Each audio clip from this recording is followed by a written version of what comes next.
Marge a une silhouette superbe, mais elle se sent toujours anxieuse, car comparée aux grandes célébrités, elle trouve qu'elle ne se distingue pas vraiment. Alors, elle décide de s'inscrire dans une salle de sport. Le vendeur lui conseille de commencer par un cours de karaté pour enfants, mais Marge, ne voulant pas être frappée, choisit plutôt de s'entraîner sur le tapis de course. Cependant, le tapis de course s'avère trop difficile pour elle. Pendant ce temps, d'autres personnes effectuent diverses figures et exercices. Pendant la douche, Marge réalise qu'elle est vue par des inconnus, ce qui la choque et la met en colère. Elle décide alors d'ouvrir une salle de sport réservée exclusivement aux femmes. Elle loue une ancienne boutique de bande dessinée fermée et la réaménage pour créer son propre espace. Il n'y a ni homme, ni téléphone, ni miroir, ni honte dans son établissement. Homer semble vouloir qu'elle réussisse, mais en réalité, il pense qu'une salle de sport sans hommes ne pourra jamais tenir.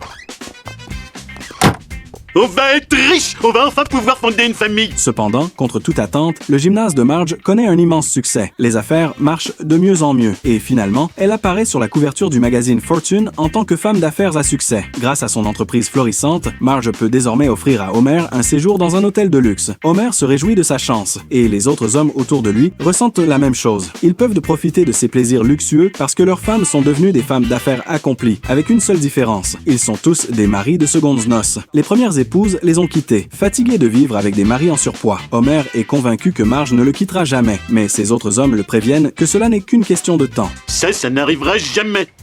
Marge! Marge!